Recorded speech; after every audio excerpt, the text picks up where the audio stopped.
think of it as an NBA team. You want to be able to get two more superstars to come in your team to make that super team to win a championship. But you got to make moves. You need to cut budget. You need to, okay, we have these players. We need to move them out. That's the way I think about my budgets. Like, what can I get rid of that will never come back to then open up the floor to make this money go into new opportunities?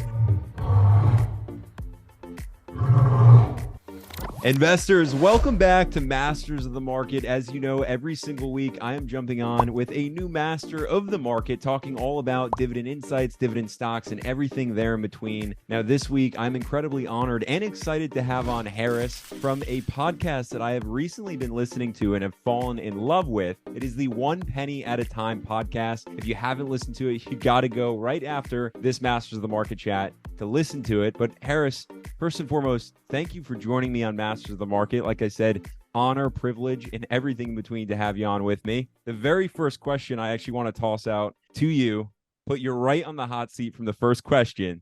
All right. What is the total value right now of your dividend investment portfolio?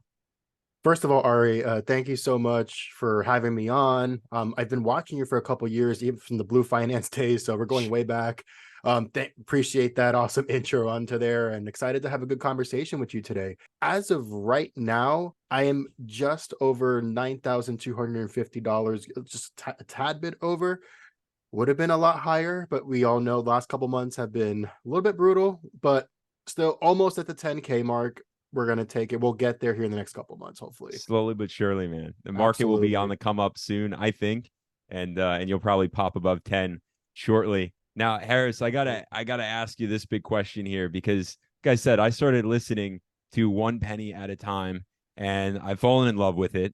The whole idea behind One Penny at a Time for investors who are out there is essentially to show all of us that no matter how small of an investment you're making, it eventually over time will make a massive difference. And of course, you can eventually find yourself becoming financially free, but you got to start. So I want to ask this question to you, Harris, given you are the creator of One Penny at a Time. What's your background? What's your story? Why'd you get started with One Penny at a Time? And more specifically, why dividend investing? Absolutely. So kind of starting off with, childhood, right? I grew up in a very small island in the Caribbean called Puerto Rico. I grew up in, very, lower middle class. I lived in an island where the work, not a lot of work, not a lot of money to be made.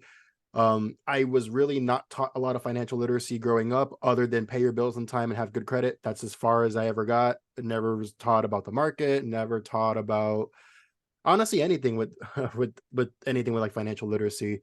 So at 19, I moved to the States by myself. I went to Florida, did college there, worked in the music industry for 7 years, build up, just building up my resume, my portfolio.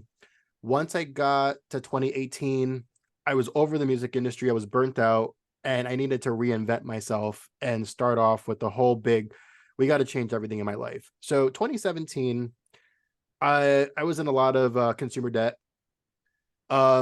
Discovered Dave Ramsey. I know he's a very, very hot topic right now with the recent video came out, but getting out of debt, that's what helped me get out of debt. So I do need to give credit where it's due. At that time, I worked for a major bank, made less than 40 grand a year doing that. I then decided or figured out that I need to pick up a second job to get out of consumer debt. I worked at a bank 40 hours, and then I worked 30 hours a week at a liquor store at night. So I worked usually between 75 hours a week for a year straight to get rid of all my consumer debt. Once I got that done, I took a leap of faith and moved to Austin, Texas, because I just saw that the job market there, I had more prospects, and the industry I wanted to get in there was a very hot ticket at the time. Got into insurance. I'm still with the same company, been able to double my salary in 4 years. Heck yeah, man. So that's where we're at now. 2020 hits. We all know kind of what happened there. At that point, when that happened, and you're in lockdown, you have nothing else to do. Two things that came into my mind: what do I have to show for all the hard work I had? At that point, I had nothing. Like no real savings, no real investment other than a little bit in a 401k, no property. So picked up a second job again, doing food delivery. I was making like $700-800 a weekend, not even trying at that time because everybody was ordering out. Use that funds to build up to then put a down payment on a house. Was able to get into a contract in 2020, and the last day of 2021, we moved into our house.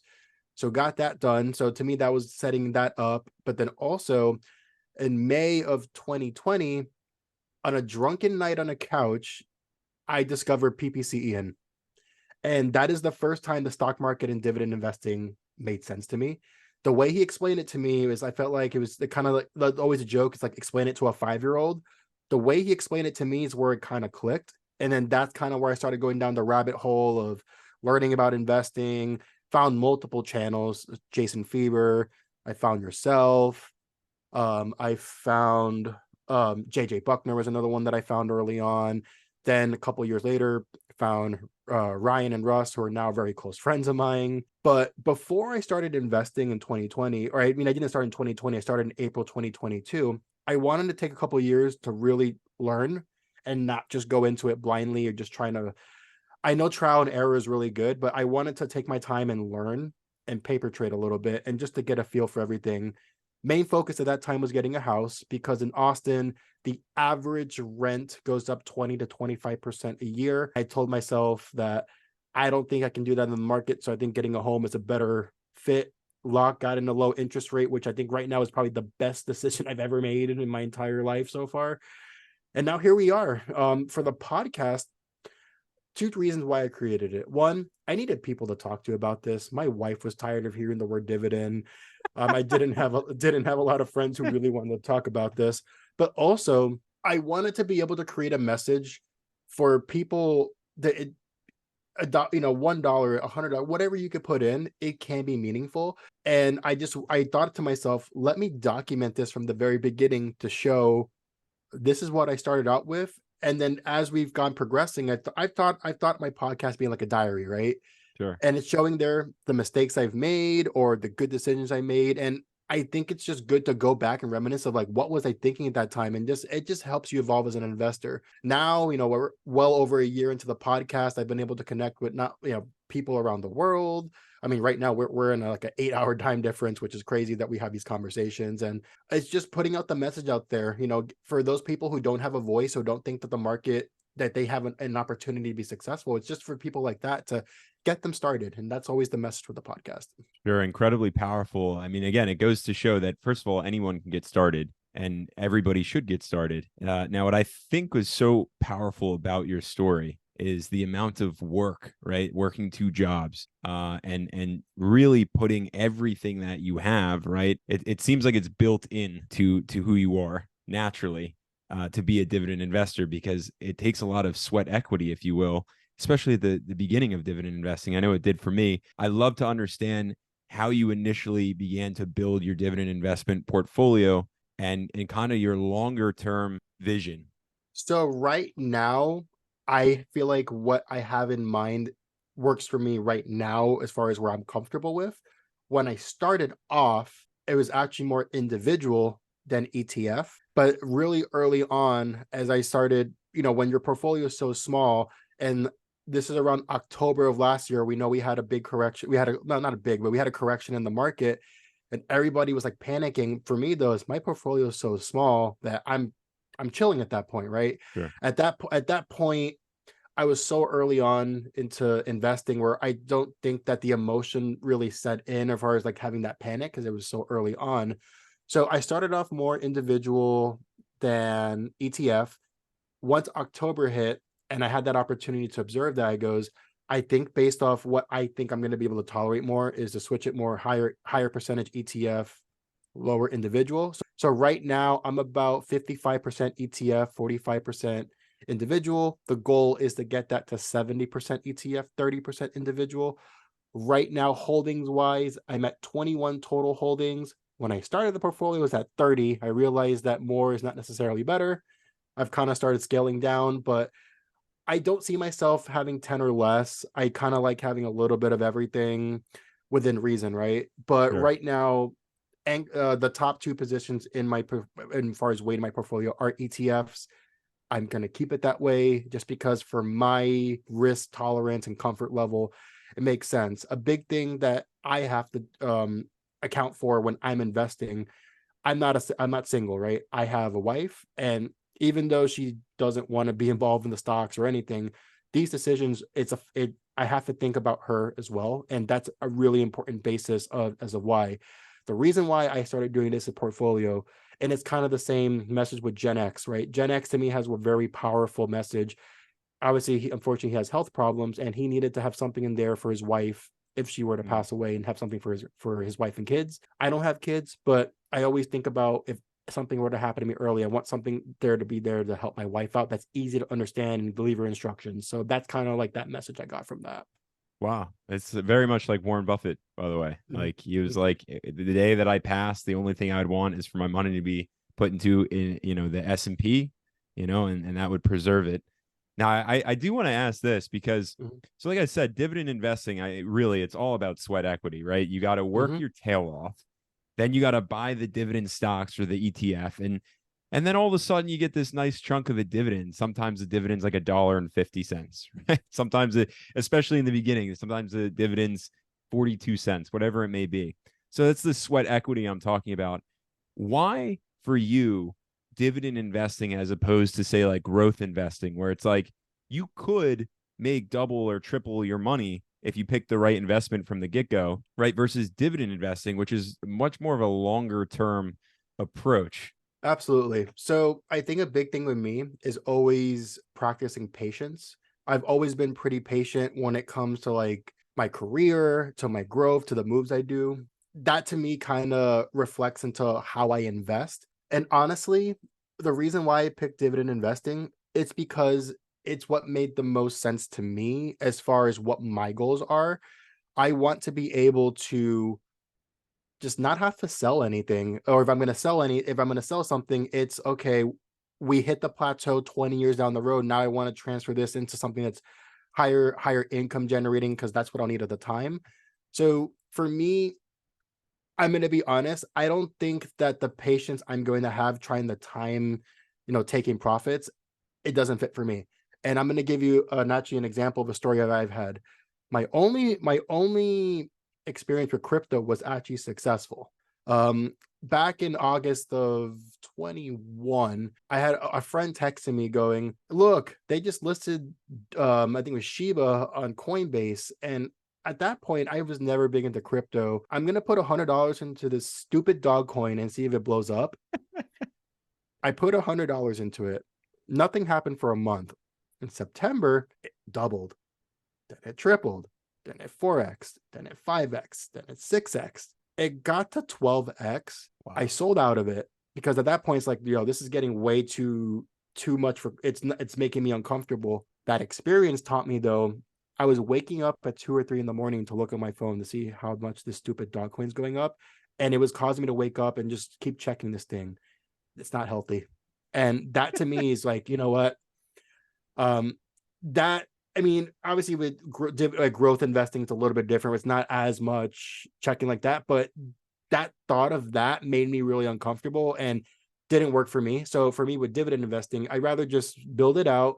Think of it as like a tower defense game. You're building up your fort, you're making your fort fortified, you have all your lines of defense to then bring in the reaping of your rewards. And that's what to me dividend investing is right now. Some baby milestones. I'm all about talking about the small milestones. I just reached, now projected, where a year I'll get $100 from SCHD. And if you would have asked me this in a year ago, I thought that I would have never thought that'd be hitting. But honestly, as you just make your contributions, don't think about it, these little things happen in your portfolio. Like, I'm thinking about my goals for next year. It's like, okay, a small goal that I'm wanting to do, I want, out of my 21 positions, I want every one of them to at least have $5 per payout. And then I want half of those to at least have $10 and above for payout.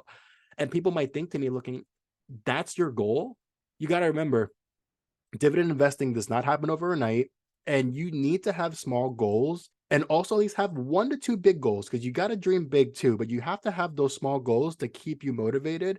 And that's something that I actually learned from when I was reducing my debt with using the snowball method. I'll be the first one to tell you the avalanche method for getting rid of debt makes more sense financially. But for me, having that pat on the back and giving me that inspiration. Is like, look, I did this, and it just keeps continuing. It's the same thing with dividend investing, in my opinion. I love that, man. Just out of curiosity, how Mhm. much debt were you in? It was consumer debt, so credit card debt, yeah? Yes. How much debt did you rack up? And Uh, because I think this is such an interesting story for everybody that even if you're in debt, right, you pay down your debts, get invested in the market, but it all can be done. So I'd love to know if you could speak a little bit to that, like how much debt were you in, and then how did you attack it? yeah. 15 grand worth of consumer debt. Some of the very wise decisions that I made there was one year during college when I didn't have a job. I bought the new PlayStation, Nintendo, and Xbox the same year. Great financial decision. I've one of the best I've ever made. Going on trips I shouldn't. I just it did the whole shebang, right? I'm here to just be very upfront about it. And then that was years of, at that point when I said 15 grand, that was not even the initial. That just piled up with all the interest that was piling up, and it was horrible. Wow. So I had to take control. Um, at that point, when just with my 9 to 5, I get paid. I had $100 left for 2 weeks to make that last for gas, food, or whatever it was. It's like, this is not sustainable. So I looked at, like, what can I do? I looked at doing like those online surveys or like things like that, where it's like, what can I do at home and not worth it?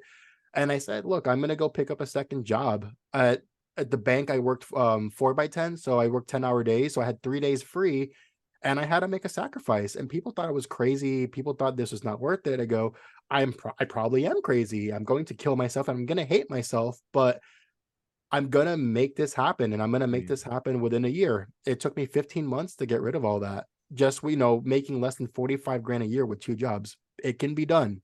It's really inspiring to say the least. And I don't think a lot of people actually start there, right? A lot of people think, oh, I have debt. Let me get invested and try to kind of, make more than the debt and cover my bases. Why start with covering your debt first, paying that all off before getting invested? Absolutely. So it's kind of, interest. It's like the stupid tax, as we like to say. Sometimes you have something, when I looked at the average of all the interest being charged to like 7 or 8 accounts, it's averaging over 20%. Can you get 20% a year in the market? Probably not. Only with fingers crossed, man. Only with fingers crossed, and Fingers and you toes and everything think crossed. everything crossed. So, but honestly, for me, the way I like to explain like your budget or your monthly obligations, think of it as an NBA team. You want to be able to get 2 more superstars to come in your team to make that super team to win a championship. But you got to make moves. You need to cut budget. You need to, okay, we have these players, we need to move them out. That's the way I think about my budgets. Like, what can I get rid of that will never come back to then open up the floor to make this money go into new opportunities? And look, it's not sexy, right, Ari? When I was working at the liquor store is pretty close to my other job, but that drive back home was like a 35-40 minute drive. Sometimes I get off the liquor store at 3 or 3:30 in the morning to go into the bank at like 10 o'clock in the morning. So what I would do, and this is crazy, I don't recommend anybody doing this, but I would go drive to the bank. I would go sleep in my car. I'd park away where nobody could look at me, to then not have to do the drive to get a couple hours extra sleep, have toothbrush, have everything on me, Wow. go do it and go to work. It was not pretty. I had to make sacrifices. I was single at the time, and I feel like I was younger, so my body can handle it. You have to make sacrifices, whether it's getting rid of debt and making sure, that debt's going to keep you weighed down for a long time. It's the same thing with investing, right? You're sacrificing, the now for the future. And it's all about finding balance, right? I always preach about, you don't want to be having all the fun and not saving, but you don't want to be just reclusing yourself and saving but not enjoying life, because you can always make another dollar. You cannot get another second of time back. So it's just finding a healthy balance. And that's the same thing that's going to apply to investing, to be honest. And, you know, if you're contributing 20 to 25% of your income towards savings, if you want to go higher, absolutely. But just to make sure, remember to enjoy life, get some experiences in there, as long as it doesn't affect you financially. I love that, man. So insightful. I mean, you're a rich soul. That's what I know. And I appreciate that. I want to ask because, I look back, I too, when I was back in school, I remember waking up at 3:30 a.m. I was actually just talking about this with somebody, the other day, but I would wake up at 3:30 And at this point in time, I was living in Philadelphia. I'd walk over to Center City and I would clock into Macy's by 4 a.m. and stock the shelves before classes. And people were saying, Ari, you're crazy. But I had this dream in mind for myself, right? Financial freedom. And that's always kind of been a part of my dream. And I feel like very similarly to you, right? I had this whole system down for myself. It was make sure you don't have debts, begin to invest in the market, right? And like kind of check all your X's and O's and all these boxes. I'd love to know, Harris, from you, what are kind of the stepping stones before one gets invested that they should be taking? Like what are the steps just before investing?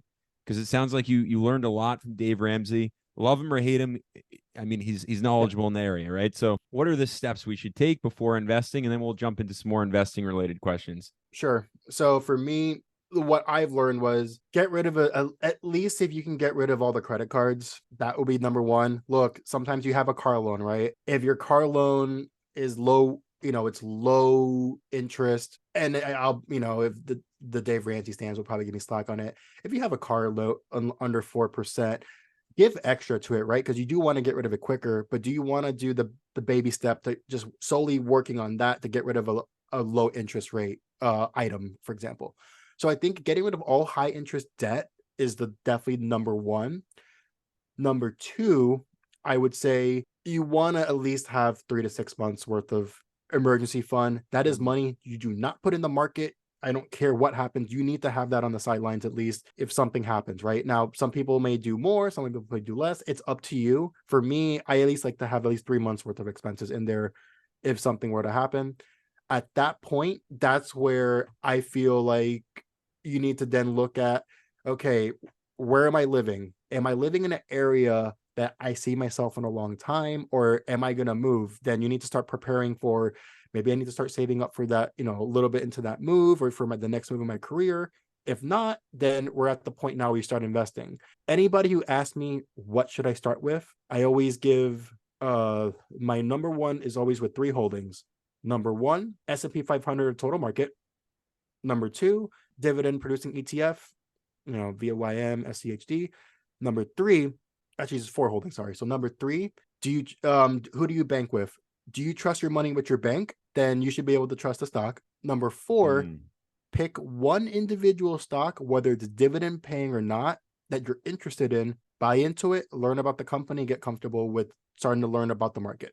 That's usually what I tell people to start off with, and then kind of build off from there. I love that. And if someone was brand new to investing and they're looking for this stock, right? That we're just talking about this last option here. How would you recommend someone even get started in picking that individual stock? Like, what do you do? Where do you look?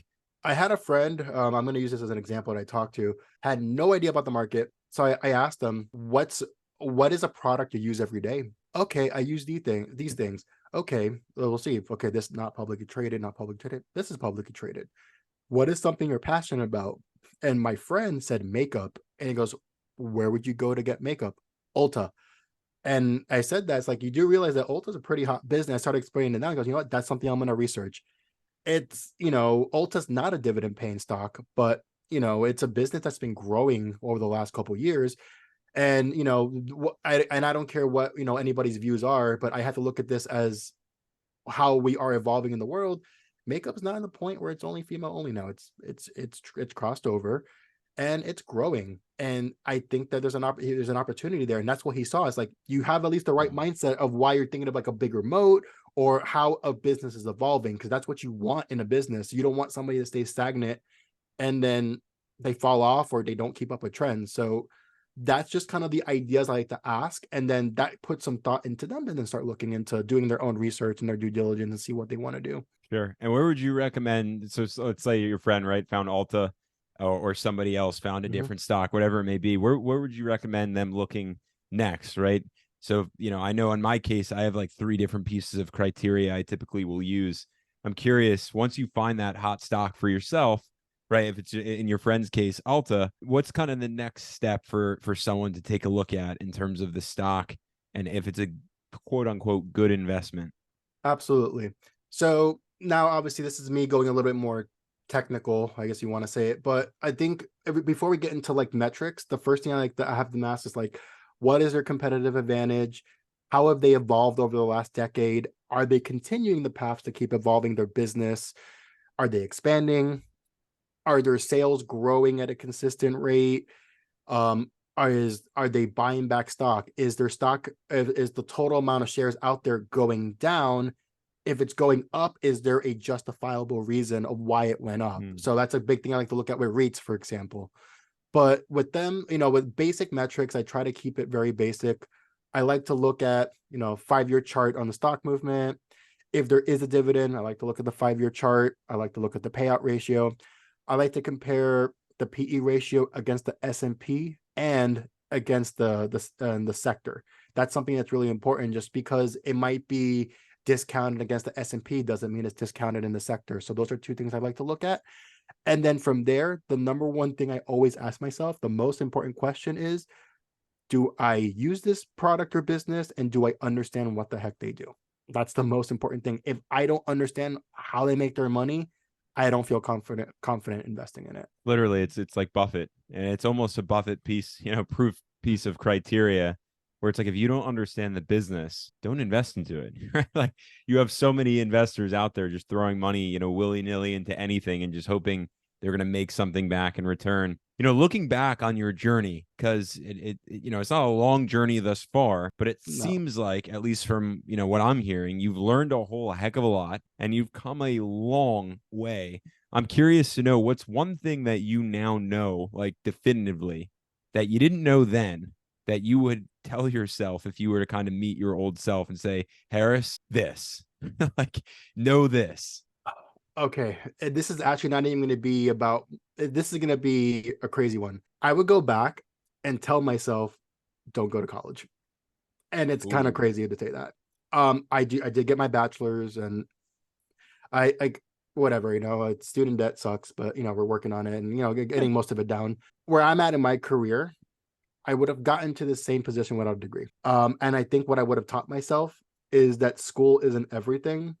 Either learning a trade or learning a skill is just as valuable. I would have gone back and taught that to myself. If I would have ended up in the same career path I am now, I would have gotten here. It just maybe would have took a year or two longer, where the degree shaved off a year or two off of it. That is the number one thing I would go back and tell myself with. And if I ever have a child, I'm going to give that kid a wrench and a hammer, and hopefully they want to pick up a trade.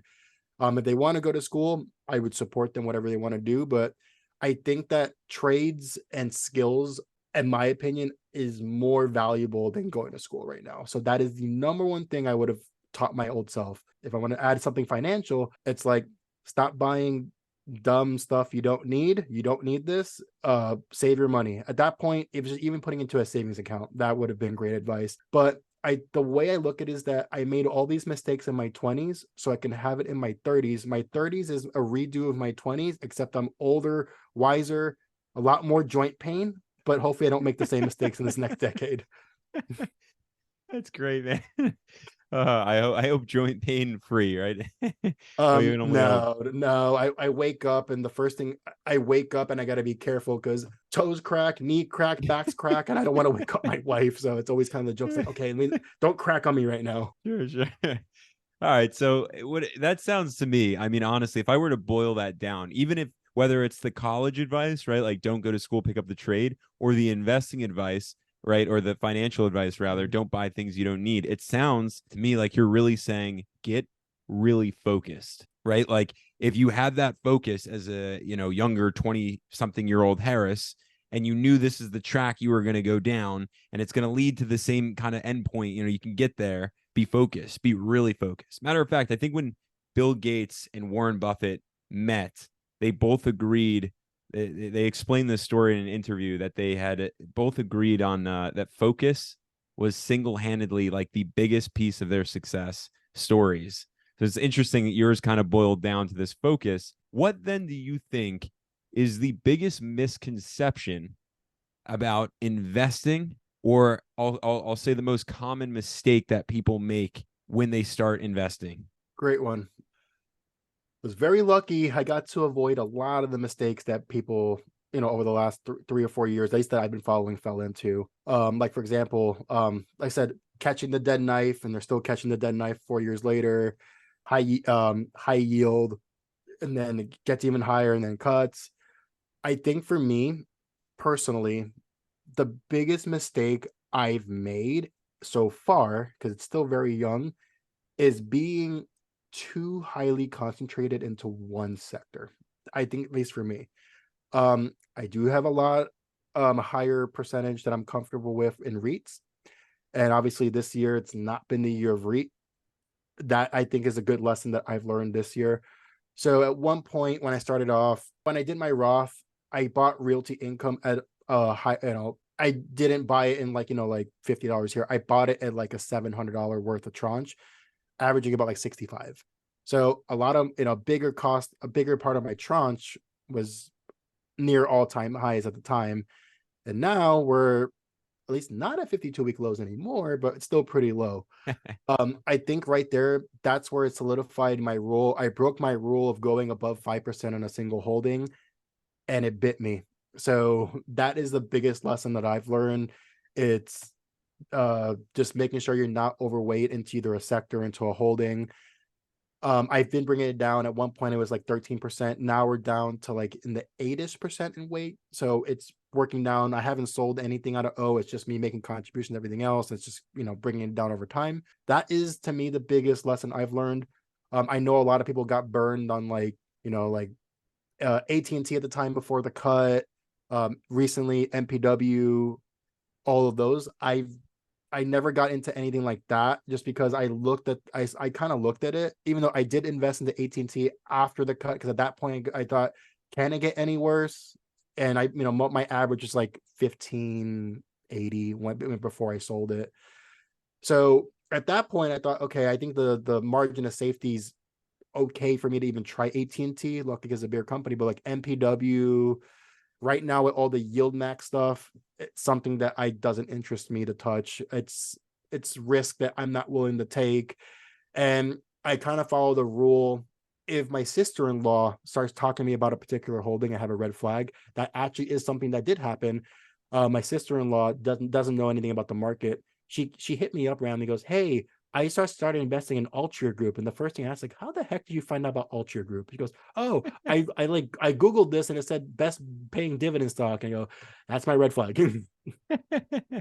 Yeah, it's once it hits the news or the front lines of any source, it's like, okay, it's too late already, or take a double look and get out. And to your point, you just spoke a little bit about REITs, and REITs across the board are suffering this year a lot because of this macro environment that we're in.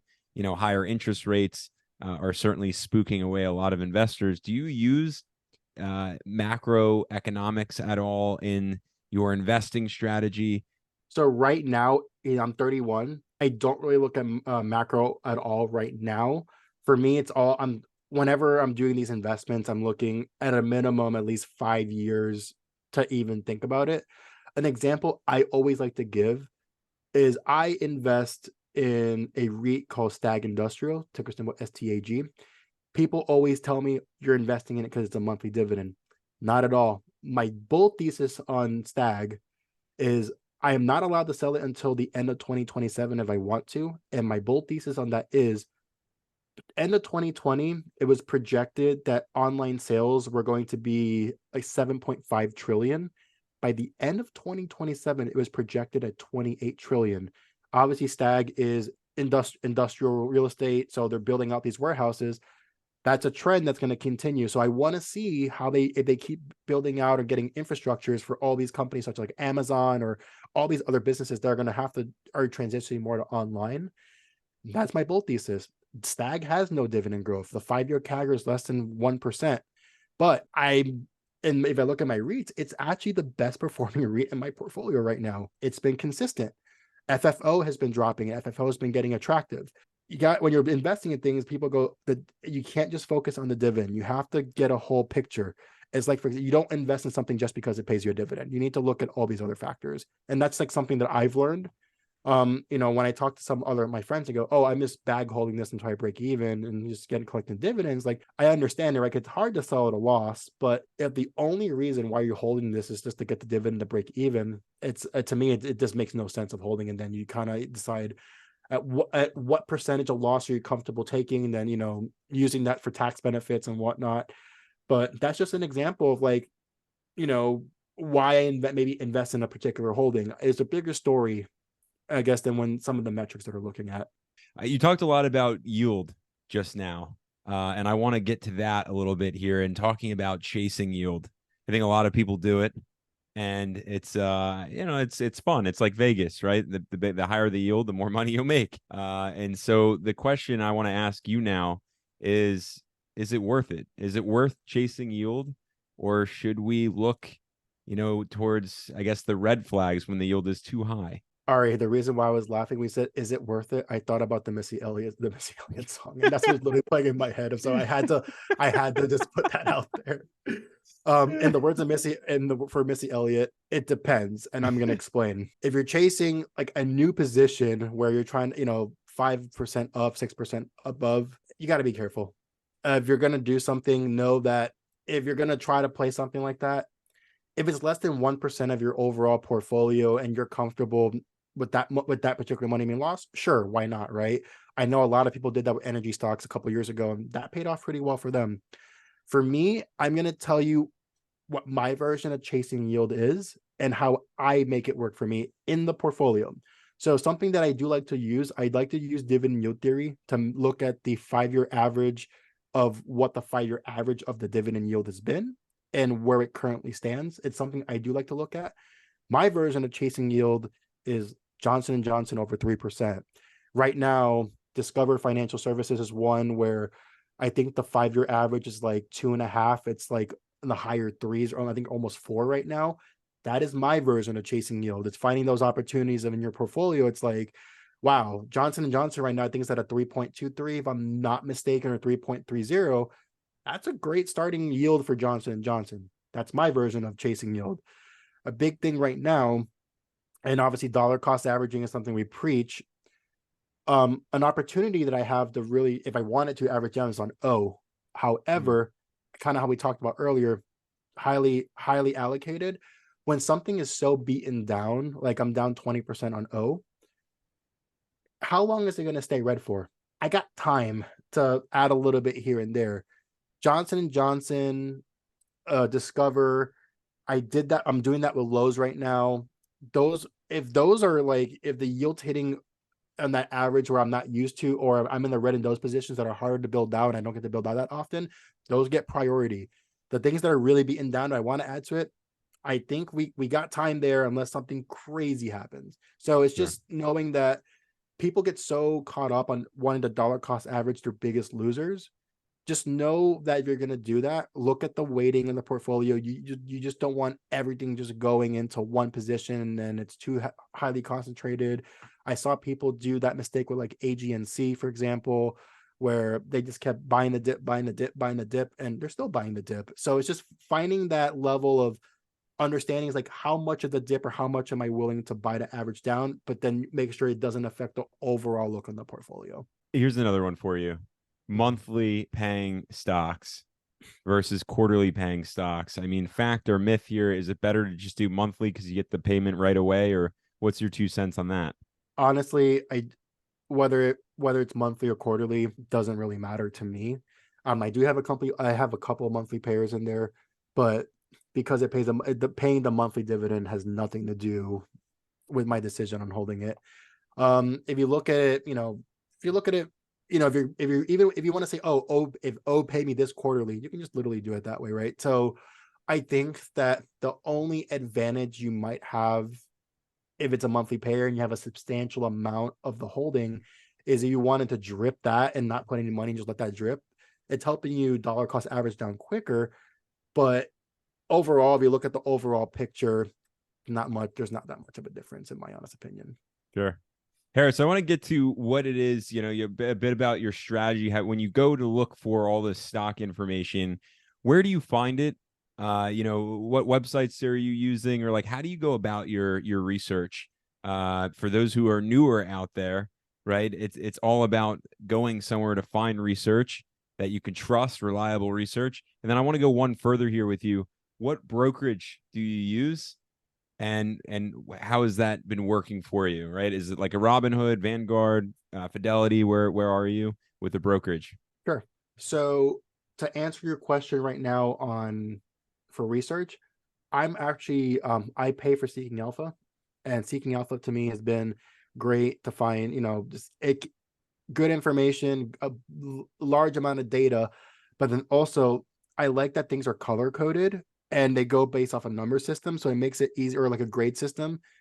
It at least makes it a little bit easier on my eyes to at least have it. But then I still, once I look at that, okay, then we go and look at the charts and look at, the outcome numbers. But color coding and grade systems helps make it a lot easier for me to process. Look, we all know that looking at a 10K or looking at that data can be very intimidating for somebody. It's still intimidating to me at this time, sometimes where it takes me longer to do it.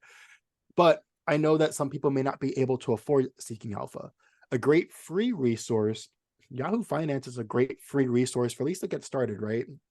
Um, it gets you started. It gets you at least some basic metrics so you to understand the basics you need to know. Then, kind of like I always like to joke about where people are saying, "Oh, what's the CAGR of toilet paper rolled in the office bathroom?" They start getting all these crazy metrics. It's like, oh, you're going way too deep. But that's where I thought, to me, the investment in Seeking Alpha was really good for me to do my stock research.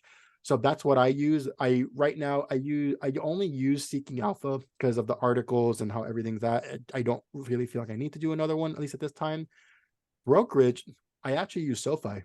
Interesting. It's the first time I'm hearing of Yes. using the SoFi brokerage.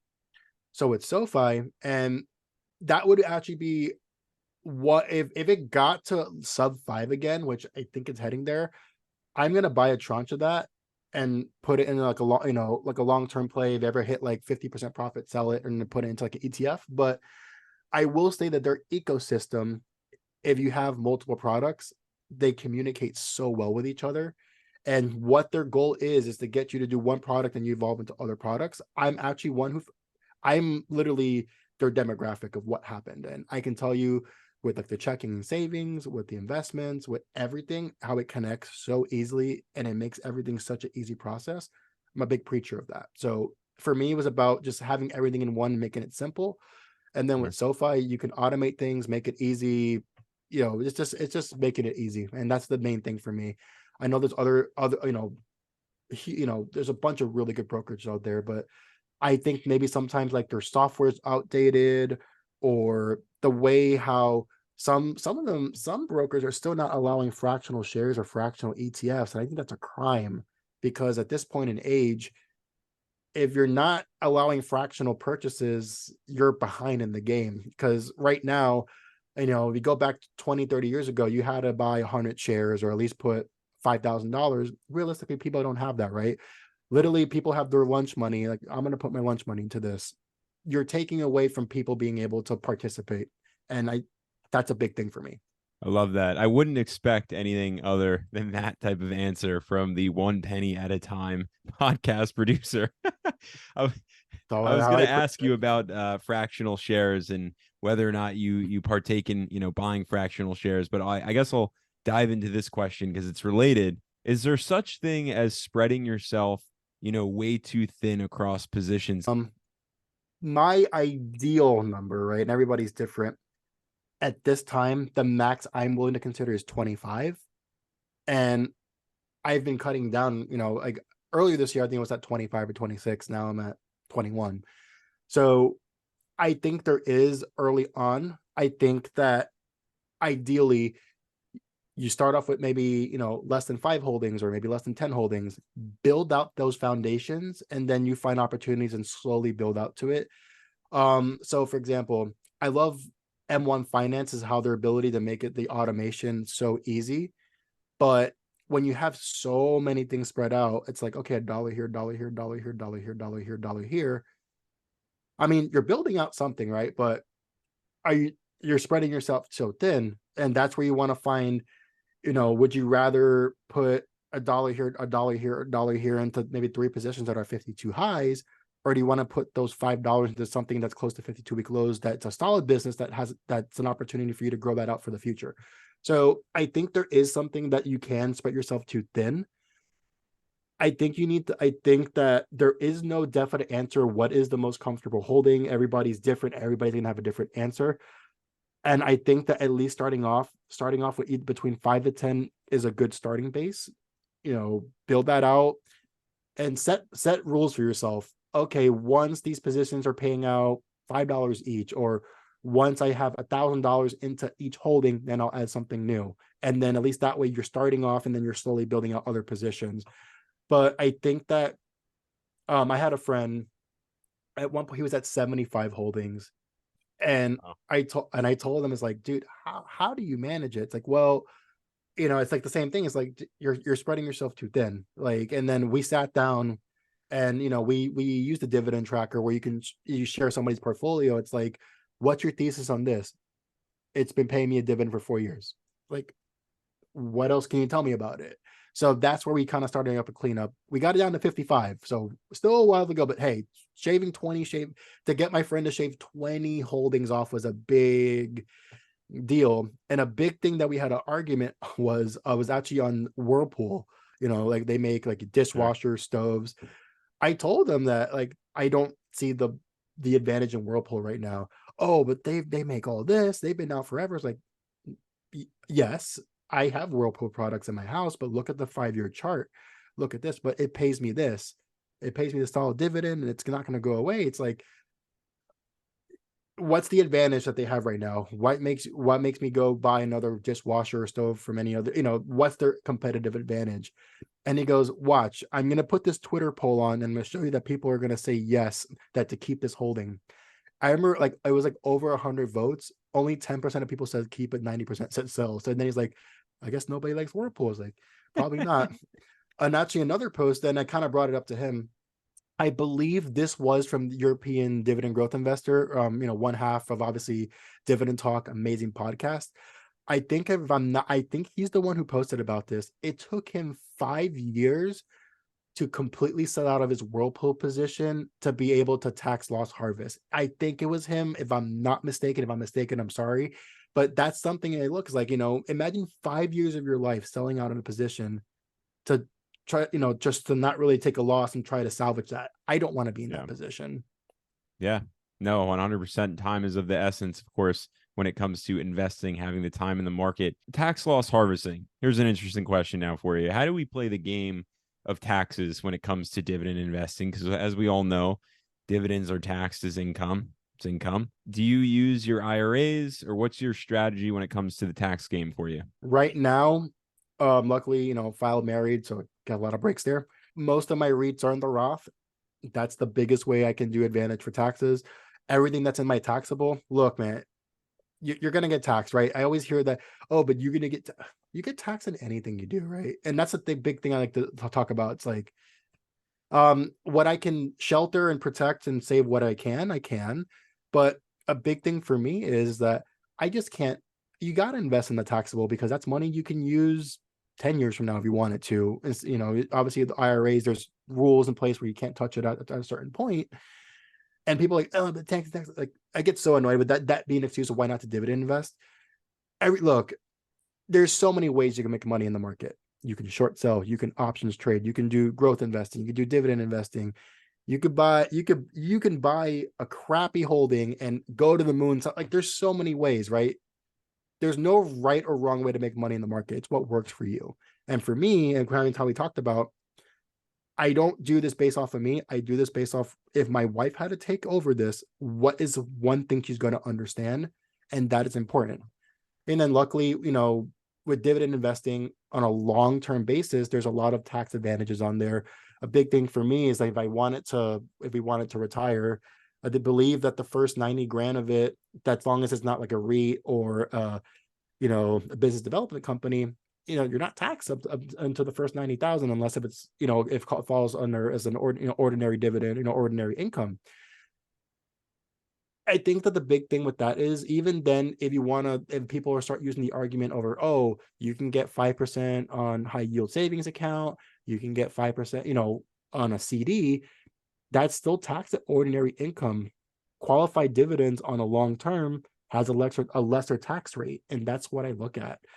you gotta pay something up, right? Nothing in life is free. So I just try not to think about the taxes too much and not make that into a decision. Just control what I can control. Sure. No, it's a great outlook because it's true. I see that all the time. I get that on comments on my, channel as well, where people are saying, why are you dividend investing? You get taxed, up the wazoo. The reality is, okay, you sell off a growth stock and you're also going to get taxed. It's a gain. I'd love to know, Harris, looking back now on your investing career, what was one of the biggest mistakes that you've actually made, like real time mistakes that you've actually made, and it's been costly for you? I'm just gonna go back to just bringing it up to Realty Income, even though it's technically not a loss because it's paper loss, right? But down 20% on that, I'm down 20% on Target. Even though Target weight wise is not heavy, but Realty Income is. I think breaking my rule of going over 5% on that one time has taught me to never break the rules I established for myself. The rules are there for a reason. I'm very fortunate that a lot of like the mistakes people made, I was able to avoid them. A big one when I started off, and I'm going to give an example of a business that I love to go shop at, but it's a horrible investment. VFC. If I Yep. tell you, look at my house and our household, me and my wife, there's probably over $1,000 worth of hats, shoes, shirts. Like, I am a big customer for them. I first started off investing into them because I buy their products. I was lucky that when I started looking at, the cash flow, and the cash flow was negative, and I started looking at the writing on the wall, their payout ratio was really high, sales were declining, their wholesale sales were declining, but then also their inventory was up 88%. That point, I looked at it and I started, and then just by doing my own diligence, I go, I love you. I will shop with you. I sold it at $27. I was up like 7%. I sold it. 3 months later, dividend gets cut. A couple months later, CEO steps down. Now, this a couple weeks ago, cut their dividend a second time. So I avoided that one just by doing due diligence and not trying to be like, oh, we're hold this out. If you're gonna do something like that with something more risky, know what your purpose of it is. Knowing that, is this a lifetime hold? Is this a 1 year hold? I think that's important for you to understand with anything that you have in the portfolio to be able to do that. At that point, I bought VFC just more for, I shop here. I think it'd be cool to own it. But then as I started really getting really into the business, like, this doesn't make any sense to hold it as an investor, but I'll still go shop and, go and reap that benefit. So I think a big thing for me, and that I've been able to try to avoid, is just chasing the yield. AT&T, when I sold out of it, it was a 10% hit. I sold out of it after the lead piping things came out. At that point, it goes, you know what? I just don't want to deal with AT&T anymore. It's just giving me too much of a headache. I sold it at a 10% loss, which I know it's probably nothing compared to what other people are going through with AT&T in their portfolios being down 20, 30, maybe 40%. It's understanding when to cut your losses and not having the paralysis, like, I need to break even. That's a big important thing. I haven't gotten to that point yet, but right now I'm having second thoughts on Target. The last interview their CEO had really rubbed me off the wrong way. Now, I'm not going to go out and sell this tomorrow, but the next couple months, I need to sit down and do more diligence to see, am I willing to hold on to this, or if I'm going to make a change, where are these funds going to be better allocated at? When I sold AT&T, I said to myself, I want to keep this in something that's higher yielding. I put it all into Maine, and that actually has been working out really good for me. Wow. Something that it's like a common thread through each of your answers that pops up here and there is actually the mention of your wife. And I think it's beautiful because it seems like she's really a part of your journey. Of course, you're married and it's a partnership, but I'd be curious to know, from the standpoint of, kind of guiding the two of you financially in the stock market, how has she played a role in your investment journey so far? Is she interested in the stock market? Do you guys talk about these decisions? Because obviously you shared, right, you want her to be able to potentially take over if anything were to happen to you. How big of a role does she play? I'm going to start off with her interest in the stock market. Zero. Big zero. The joke that she always has, and you'll laugh at it. I know if Ryan and Russ listen to this, they're going to laugh. She calls Ryan and Russ my dividend boyfriends. It's literally the nickname she has for them. She goes, "Oh, you're listening to your dividend boyfriends." That's always been the joke. He's like, "Oh, you're gonna go talk to your dividend boyfriends." But the thing that I keep in basis is, even though she's not involved with the decisions on the podcast, I mean, on like the investing, she actually made the logo for me for the podcast. That was all. She literally hand drew that. So she has her Wow. hand into like the creation of like the podcast and putting her 2 cents into that. But with the investment, her number one thing is that please don't lose the house, or don't lose all the money. That's literally the rule. But I try to go over, hey, look, we have shares in this. Or when we go to the supermarket, it's like, hey, we're supporting our stocks. That's kind of our joke. When we go to Target, it's like supporting our stocks. Or we buy if I buy like a Coke or Pepsi product, even though I don't have them individually, they're in some of the ETFs to go, hey, we're supporting our portfolio. And you go, oh, cool. So that's kind of the way we do it.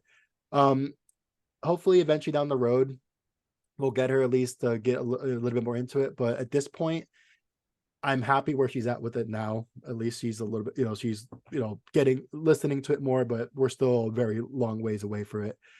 But the main thing I think about is, are these names that my wife would recognize? And those are things I have to do. And if she doesn't recognize it, I like to explain to her, like when we went to Vegas, and that experience was one of a kind. And that's why I explained, hey, we're now owners of Vici, and this is real estate, and this is kind of what they do. So it's like, okay, that's a cool concept. So it's like kind of finding, like explaining it to a 5-year-old where it makes sense, where I'm not going to bore her to death. I think once I try to explain to her what the payout ratio was, she just literally went stop. Yeah. As for your dividend boyfriends to talk about. It's Yes. actually funny because my girlfriend Ryan and I will actually often exchange messages that are like 5 minutes long, right? And Mm-hmm. it's just like whatever thoughts that we have, we just speak, into the phone, and it's runs 3, 4, 5 minutes. My Same. girlfriend will often say the same. Like, oh, okay, what are you dating him? And I'm like, babe. Yeah. It's like But it's like the meme saying where like the guy's sleeping on the pillow with like the dream bubble up. I bet you just think about a woman. I mean, it's like, oh, what if I buy this at the average cost? It's like that's the same joke. But at this point, my wife enjoys me having those connections because she knows that how passionate I am about this, and I have somebody to release that energy to. And sure. she hears the voice messages, and then she'll go, "Oh, how's Russ doing?" And then it's gotten to that point now. Or how's Ryan doing? Like, oh, and to the point now, me, Russ, and Ryan have talked about all doing a meetup in Vegas, Yeah, no, it's fantastic. meeting up in IRL and making that happen. At one of the Vici properties, yeah. One of the VT properties, one's going to hold a Pepsi. It's Russ. Ryan will Russ. hold this. Ryan will hold a Starbucks. I'll find something else to hold and make it into like a whole joke.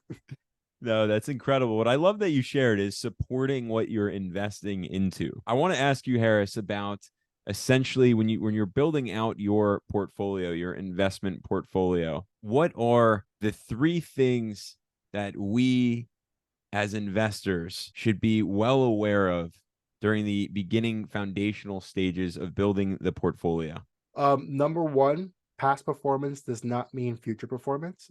The number one, like obviously those are there to give you a basis of what to look at, but don't get sold. Oh, it's done good the last 10 years. It's gonna do good the next 10. You have to understand that. You have to understand what is the competitive advantage. One stock that people always give me smack about is Waste Management because it's overvalued. It's a holding that I'm comfortable paying a little bit of premium on. They own like, I think they control like 70% of trash and recycling in the US. It's practically a monopoly. You have to understand that. Like, what's their competitive advantage? They dominate the trash space. And people are always saying, "Oh, I wouldn't buy unless it's 130." It's like, it's the same with like Costco. I know Costco is a lot more overvalued, but you're buying into the business, you're buying Sure. into the vision. A big thing with Costco is how much money they make off their membership, how much value they bring to the consumer, and how they have all these systems in place, not only to prevent or shrink and prevent theft, but then if you go into Costco, not what's in this part of the store is not going to be there next time. They purposely rotate things that make you go walk around and to drive up the shopping cart. Sometimes you have that and you have to invest in it. It's the same thing why I invest in McDonald's, right? Everybody's favorite real estate company. McDonald's right now, even though their traffic into their stores has gone down a little bit because there's a little bit more competition out there, their profits are still up 9 to 10% because they figured out now how to really get those app sales and how to upsell on the app and how to get those alerts out to get people to go buy McDonald's. Right now, when it comes to the fast food place or into the grocery space, if you don't have an app where you can order, get points, or do pickup, you're behind in the game. And you have to keep evolving. And those are companies that are keeping evolving. But McDonald's, I waited later on to invest. I had big concerns at the time. How was closing down in Russia going to affect sales? And if I go back, I should have told myself, go buy McDonald's in the 220s, but you can't predict the future. Sure. And that to me saying, oh, McDonald's is probably going to struggle. But then what they do, they grow their sales like crazy. It's like, that's where you have to have faith in the business, no matter what maybe negative things may happen. If you have a really solid management team and what they're trying to do and they have that goal, it's going to build it out. And it's like, it's just understanding that, right? And another thing that I want to look at into businesses is, do I use the product? And that's a big thing for me. I know a lot of people are investing. And I said, I'm not throwing shade to this holding or anything because I don't know a lot about it. Palantir. I see so many people investing into it. I can't even tell you what the company does. And I asked them, well, what do they do? And to me, it's like, I'm not talking smack that it's a bad business. I honestly don't know a lot about them. And I see people doing this, like, I don't understand what the heck they're doing. What do they do? And if I can't answer that, it's like, how am I going to invest into this? What if I invest in this and I lose 50%? Like, it's a big deal. Sure. And then at that point is, a big question I like to ask myself is, if you're really fond into this holding, if it dropped 20% tomorrow, are you going to be as cool as a cucumber as you are when you first bought it? And right now, with all of my holdings, maybe with the exception of Target right now, I'm not even blinking. Like, at end of October, I was really in the red across almost the whole portfolio. I'm like, it's not really stressing. Just keep doing what I'm doing. It'll all work out. And I think those are the questions you need to ask.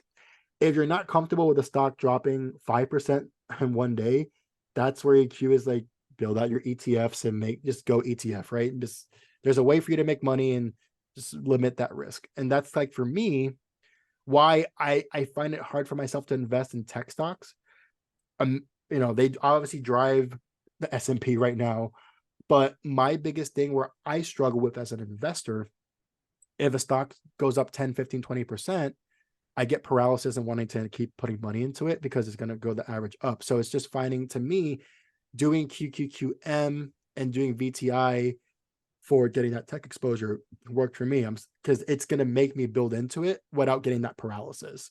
So it's just understanding what works for you, what works for you, what doesn't work for you. I think that's the biggest thing I can work on as an investor right now. It's, if I'm greening a position, how do I build it out? Do I just do it into smaller fractions, or do I buy 1 share every quarter or 2 shares every quarter, or do I just do $5 a week? It's just, I'm still figuring that out personally. Great answers. Great answers. Very insightful. I have one last question for you, Harris. I am expecting the greatest 1 penny at a time answer we can possibly get from you. Let's go. Now, every single Masters of the Market chat, I have the greatest privilege, which is to give my guest, right, 10,000 virtual dollars that does not exist. And my question for you here is, if I were to give you the 10,000 virtual dollars, what individual stock would you put it into and hold for the long term, and why? Got to be individual stock, right? Yeah. Okay. I got to really think this one out. I'll tell you it's not MPW. I'll tell you that. I'm going to think about what I have in my portfolio, because that way we can try to keep it to there. Honestly, if I had to pick one stock, Johnson & Johnson. Heck yeah, and man. My reason why, the medicine and medical technology and all that, it keeps evolving into things that we never thought were possible, right? If you go back 30 years ago and how, like, all these procedures that you can do now, is like, they can do that. That's a big thing for me. But also, life expectancy for people have been going up, which means that medical needs are going to continue to be need. People for, and this is going to sound really cold hearted, and I just try not to think like this. People are always, unfortunately, people are always going to be sick. People are always going to need medical treatment.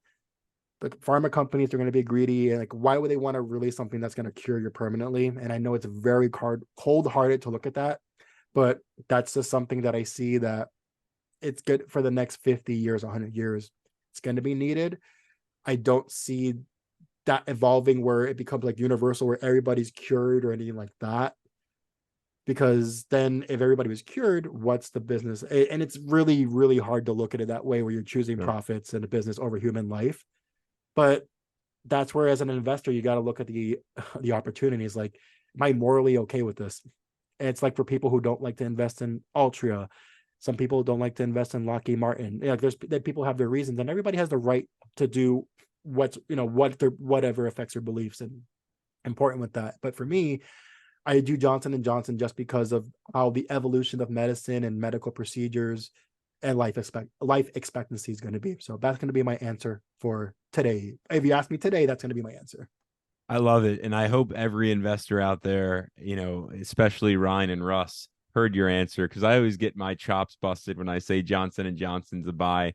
But to your point, I mean, we're talking about a company 150 plus years of booming business, literally for the reasons you mentioned. Now, my father actually used to be an executive at J&J, and No that's way. why, Nice. really when I think about the company, the nature of what they do, the one thing my father always shared with me is what you shared, that healthcare, no matter what, because we always want to live longer, healthier lives, will be a fantastic investment. It wasn't Johnson & Johnson specific, but of course, it In applies to general. J&J and all these healthcare companies and the alike. Now, investors, again, we have had Harris from the all famous here One Penny at a Time podcast on with us. If you haven't listened to the podcast, I am highly, highly recommending to jump over to the podcast, give it a listen, join Harris for each and every episode that he has. Just before we jumped on here, we were talking about the guest that he has coming on later on this month, and I'm excited to listen to it when it comes out. I don't want to give it away, but Harris, I do want to say thank you so much for joining me on Masters of the Market. I know I certainly learned a whole heck of a lot from you, your story, and all the insights you provided. Hope to have you on again. And to all the investors who have joined us, I want to say until next time, we will see you all in the next one.